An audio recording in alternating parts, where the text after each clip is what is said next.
3 months of war have devastated Europe, and with conflict recently spreading to colonial territory in Africa and the Far East, it grew ever larger. It would grow many times larger this week, though, and open up huge new theaters of battle as the Ottoman Empire entered the war.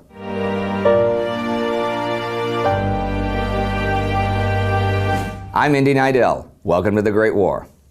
Last week we saw the Belgians flood the fields of northern Flanders to stop the Germans. Further south on the Ypres salient, the battle raged on and on, with the Germans readying a new offensive, while the French began to move up to help the British. In the east, the Russians were driving back the Germans in the north and the Austrians in the south, while the Russian ports on the Black Sea had just been bombed, seemingly by the Ottoman Empire. On November 1st, Russia declared war on the Ottoman Empire. Now, the thing about Turkey is that it was seen as backwards and pretty easy pickings for the Europeans, who had found a new love for Middle Eastern oil. This was an error. Enver Pasha, the Turkish Minister of War, now practiced a French revolutionary model of nationalism, a new language, a new interpretation of history, and a wholly national future. He was willing to make large sacrifices and use almost any means to achieve his goals, and Pasha actually tricked his government into going to war. Last week, 2 German battleships were in Turkish waters, and Pasha got the crews to wear fezzes, pretend to be Turks, and bombard the Russian ports on the Black Sea, hoping the Russians would declare war on Turkey.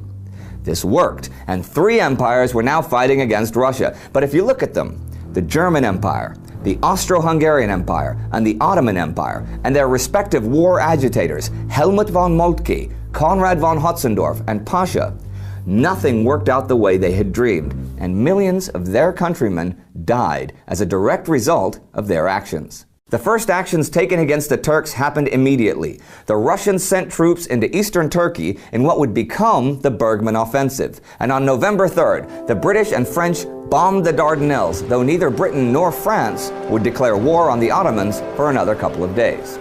One country with an historic grievance against the Ottoman Empire was Serbia, only independent since 1878, and she declared war on the Turks November 2nd.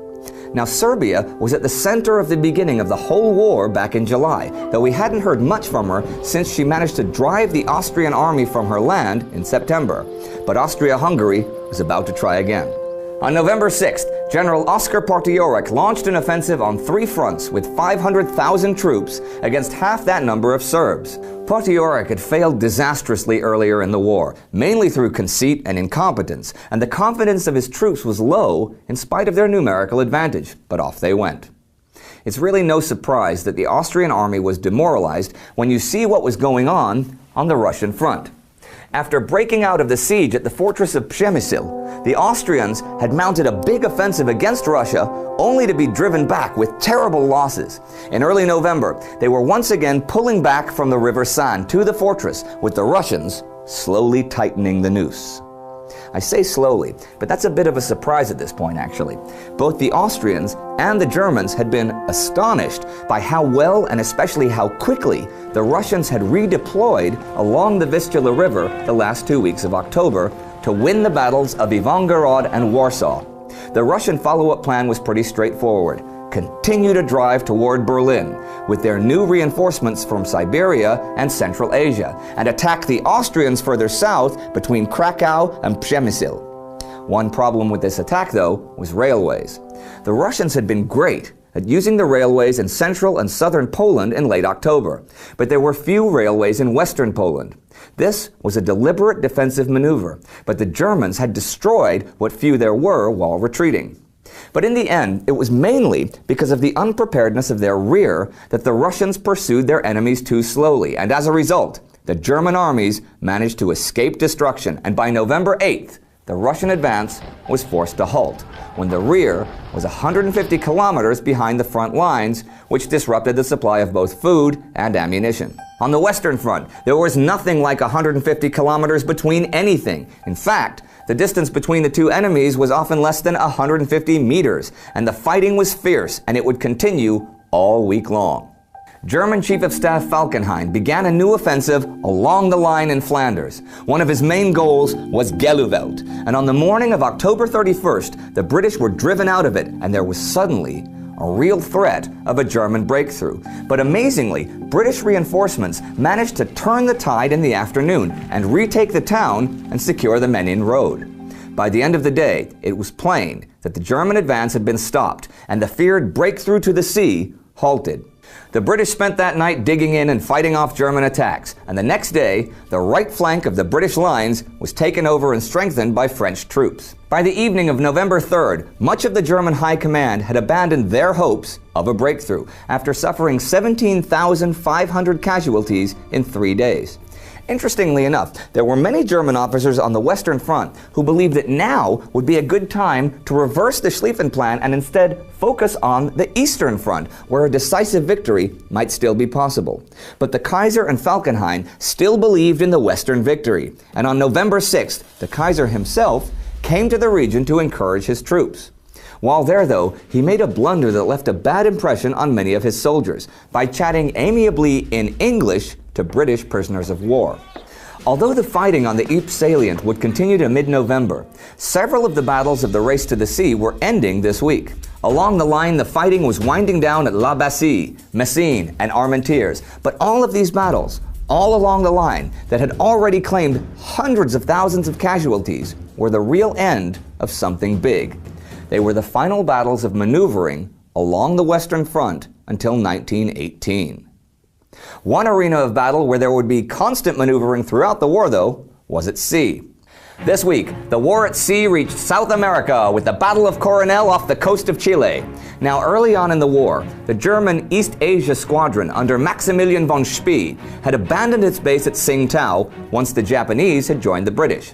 Spee's ships had headed east to disrupt commercial shipping. On November 1st, Spee was engaged by a British naval squadron, despite the fact that the British were hopelessly outclassed in ships, crew, firepower, and training. He sank the ships Good Hope and Monmouth, and 1,500 British sailors drowned. Spee's casualties were just 3 men injured. However, he used half of his supply of ammunition, and this was irreplaceable. So in spite of a major victory, Spee was in a bad way. Tsingtao itself was also in a bad way. It had been under siege by the Japanese and the British for nearly 2 months, but at the end of October, the Japanese had begun shelling the city. The bombardment lasted for a week before Japanese infantry could defeat the Germans. A great side note here, Günther Pluschow, one of the most interesting characters of the whole war, as pilot of the only German plane at Tsingtao, allegedly shot down a Japanese plane with his pistol. This was the first aerial victory in aviation history. Pluschow then left the colony on the 6th, carrying documents and dispatches, but crash-landed in China. Okay? He escaped from China to the west, but was arrested by the British in Gibraltar and sent to a POW camp in Britain. After that, he became the only man in either world war to escape from Britain and make it back to Germany. True story.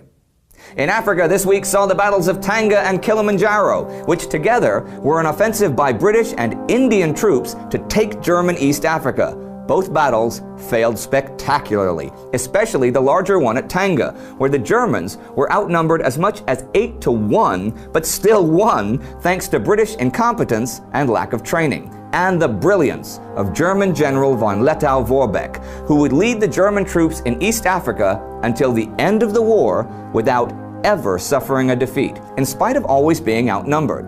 Now, Lettow-Vorbeck was a master of guerrilla warfare and spent much of the war launching raids that tied down tens of thousands of British and colonial troops, preventing them from going to Europe to fight. So at the end of the week, the Germans are stalled in the west and the Russians in the east. The Austrians are running from the Russians but moving against the Serbs. And with the Ottoman entry into the war and battles in Africa and the Far East, the conflict becomes ever more global. Enver Pasha got what he wanted. The Ottomans were now at war. For Pasha, the aim of the war was clear. A new Turkish nation would be born from the struggle and bonded by the suffering. A nation that did not look to the Arab world for guidance, but looked to itself. But while this goal was ultimately successful, Turkey would lose a quarter of her entire population in the struggle. Millions of men, women, and children, many of them starving or freezing to death. And Enver Pasha would never be the man to lead those who lived. And a little coda here, the Western Front had been a stalemate for nearly 2 months, but before that, it was very much a war of motion. This really began to change at the Ain River and the beginnings of trench warfare. You can check that out right here if you haven't already, and click subscribe to never miss an episode.